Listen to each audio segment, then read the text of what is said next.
Hello, my name is Kirioth, and today we're going to tackle a very sensitive subject. We're going to talk about Slaanesh.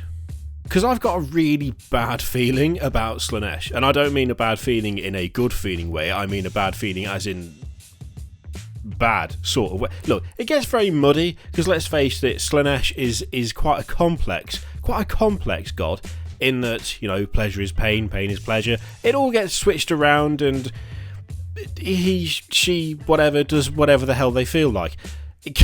By the way, if you're not familiar with Slaanesh, I keep saying he, she, so on. Slaanesh is known not just as she who thirsts, but also as the Prince of Excess. So, you know, it's kind of up in the air. Both, fine, probably. And Games Workshop has taken a step back from Slaanesh a little bit, especially in Age of Sigmar. In fact, Slaanesh has had very little to do with Age of Sigmar. The role of that particular Chaos God has decreased dramatically, with essentially a new kind of, I don't know whether it's fair to say a new facet of Nurgle. It's a giant rat god, effectively, from what I understand. I'm not an Age of Sigmar person, but I do know that Slaanesh has taken a bit of a back seat.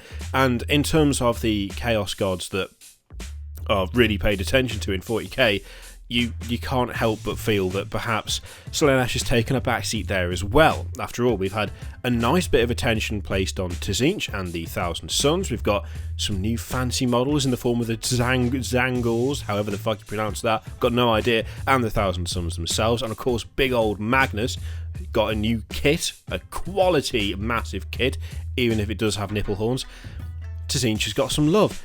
Similarly, I mean, a little bit bizarrely, it's almost as though they didn't know what they were doing until they had already done this. Khorne got a bit of attention with the Khorne Demonkin supplement, which everyone sort of thought, oh, well, this means that every Chaos God will be getting their own version. And then, of course, just before 8th hit, Tzeentch got that stuff, and now Death Guard have got theirs as 8th dropped, which kind of leads me to believe that they started out thinking they were going to rework all of the existing gods during the lifespan of 7th, and then just thought fuck it and didn't bother, which it could well be a positive. So Khorne has got a bit of attention. Khorne, of course, an absolute classic.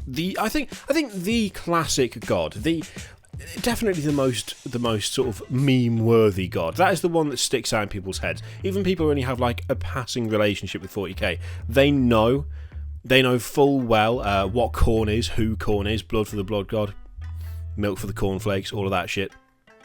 And, you know, Games Workshop reflects that. Nurgle is a little bit more tricky to deal with, a little bit tricky to stomach. I think Nurgle is an acquired taste, because whilst the idea of being massively resilient to damage and just being able to soak up a load of firepower whilst marching inexorably across the battlefield is awesome, it does come with the caveat of essentially falling to pieces in the process with your intestines hanging out of your armour, which, you know, it's not for everybody. Tzeentch, again, you know, the changer of ways. There's many weird and amazing facets to Tzeentch, which makes him, I think, even more unapproachable than Nurgle, and neither of them come anywhere close to being as approachable as Khorne, because for Khorne you simply need to remember that everything has got to be fucking killed right now, which is not a difficult concept to wrap your head around. Slaanesh, though, has definitely just been pushed out, and I don't like it, and I get the horrible feeling that it's not going to change anytime soon, which is a shame for a couple of reasons, because Slaanesh was definitely, or is definitely, I mean, they haven't officially wiped it out, so saying was is a bit unfair, but Slaanesh is definitely the most, I was going to say adult themed, but this is a part of my problem with the fact that Slaanesh has been pushed out. Slaanesh is all about, you know, excess. It's about pleasure. It's about getting pleasure from things that really you shouldn't get pleasure from. Excessive torture and rewiring of just the brain and the senses so that pain becomes enjoyable, so that, you know, horrendous rackets of a million orchestras playing a million different pieces of music at the same time at full volume right down your ear. It sounds better than just listening to a song.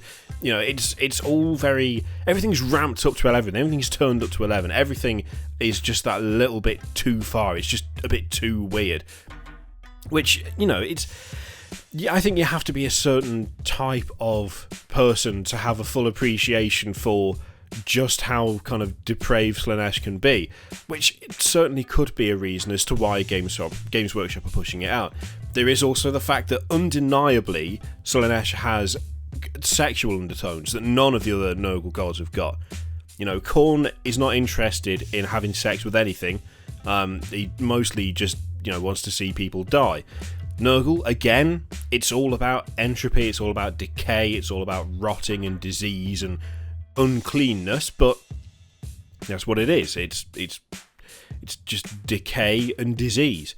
Tzeentch really, I don't think, gives a shit either. At least it's never even hinted at. Again, it's just plots within plots. It's moves within moves. A massive game of chess that isn't really chess because it's being played in a million dimensions by a god who can see a million turns ahead, but somehow still fails occasionally. But then probably doesn't fail because it's probably planned to, because that would then impact something later on down the line.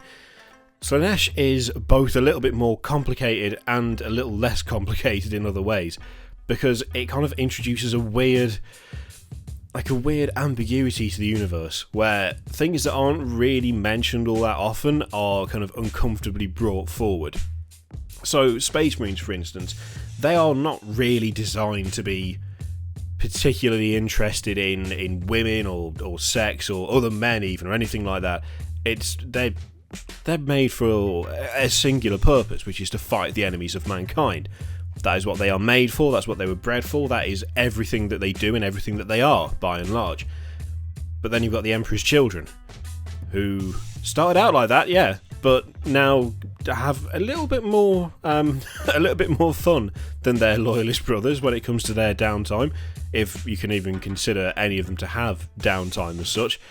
And I really get the feeling at this point that kind of 18 plus R-rated, depending on where you are in the world, approach to Slaanesh, I think Games Workshop may have decided that they don't really want to deal with that anymore. I think they might have made the decision that it's maybe a step too far, which would be a genuine pity if that's the case. And, you know, I'm speculating based on, you know, a general lack of releases, a general lack of updates. The Demonettes for Slaanesh were updated, I don't know how long ago now, I think it was a good couple of years, but they were updated so that they covered up. Previously, Slaanesh models were overtly sexual. You had Demonettes of Slaanesh that full on just had no top on, and in some cases had multiples of everything. That's not really the case anymore. The models have been subtly reworked so that they don't have that kind of attribute, if you will. Which is a shame, again, because it takes away from the nature of it. And I feel like without Slaanesh, should Slaanesh ever disappear completely, and I don't know whether it will. I don't know whether Games Workshop will ever completely edge out Slaanesh, or whether Slaanesh will still be there, just in a mostly unsupported format, similar to Sisters of Battle, actually. I kind of feel like there's a good parallel between the two. Not necessarily in terms of what they are, but the way they're treated. Sisters of Battle are technically not dead. You know, they're still an army. You can still play them. You can still collect the figures. But the lack of support for them has been, let's face it, pretty damn bad. Like, they're still using metal models. I think they're one of the few things in the entire range of 40k that are, and pretty much exclusively at that. It's not great. It's really not great. And they are still there, but they're not really there because they just haven't had any significant updates in any way. They've just been slowly kind of half-arsedly brought in line with everything else without receiving anything of significance. And Slaanesh has been treated very much the same way. And by extension, so is the Emperor's Children. Now, one of the biggest problems I have with this, there's two. Firstly, it's a flavour thing, a fluff thing. I like the 4 different aspects of the Chaos Gods because I think that the number they've ended up with, the number they've settled on, the 4 gods, there was a 5th one ages ago, but the current 4, you know, you got Khorne, you got Nurgle, you got Tzeentch, you got Slaanesh. Khorne is blood for the blood god. He's all about battles, fighting, not really the murder of innocents, although that's what it's been kind of turned into by a lot of people. It used to be a lot more martial, a lot more rejoicing in combat, not so much in, killing women and children. It was more about honourable fighting to the death is kind of the feeling that I think it should probably still be. Whether people want to do that or not is up to them, but should I ever start a Khorne army, I think I'd place an emphasis on them doing honourable combat with actual combatants, not just mowing down populations for the sheer hell of it, although there is that aspect to it. Nurgle, the god of death and decay and just endless entropy and rotting, everything rotting from the core but still living. That's Nurgle. Tzeentch, all about crazy mutations, ever changing. They're the two enemies really, Nurgle and Tzeentch. Nurgle is all about stagnancy and Tzeentch is all about change, and those are kind of reflected in the way their mutations happen to their chosen ones. So Nurgle tends to be fairly easy to spot, bits falling off them, their stomachs hanging out, their intestines dragging along the floor. Whereas Tzeentch, you've got crazy growths of tentacles and extra arms and wings and limbs and all kinds of mad shit like that. And that, together with Slaanesh, that has a nice kind of symmetry, because Slaanesh is all about excess, it's all about pleasure above all things. It's a good balance.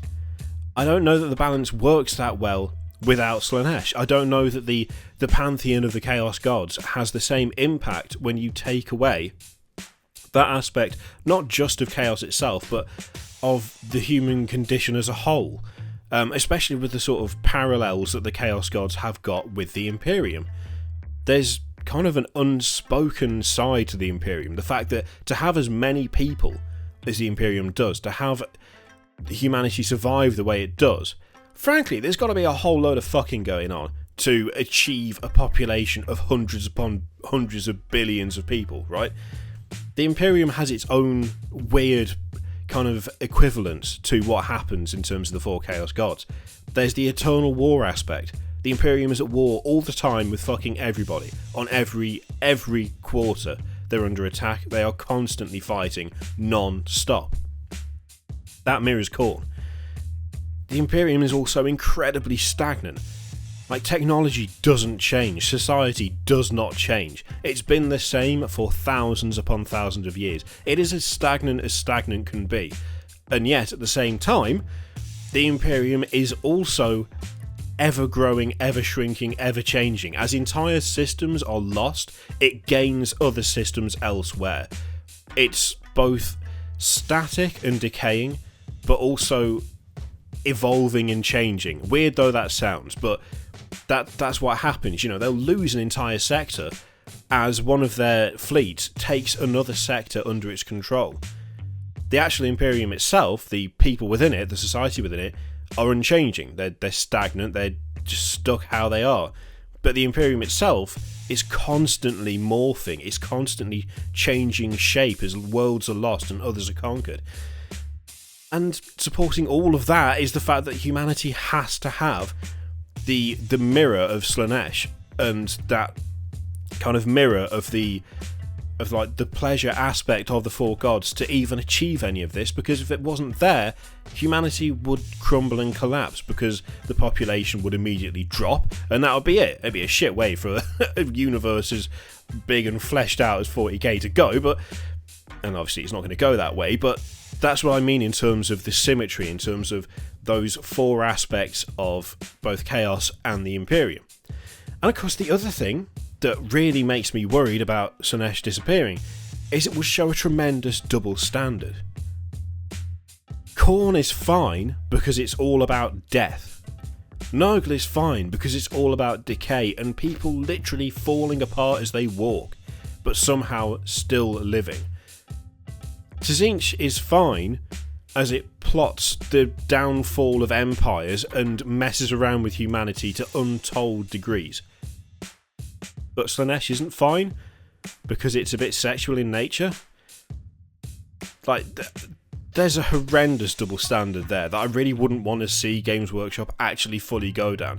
As it stands, it kind of feels like we're on the brink of that. Slaanesh is just getting no attention, it's getting nothing.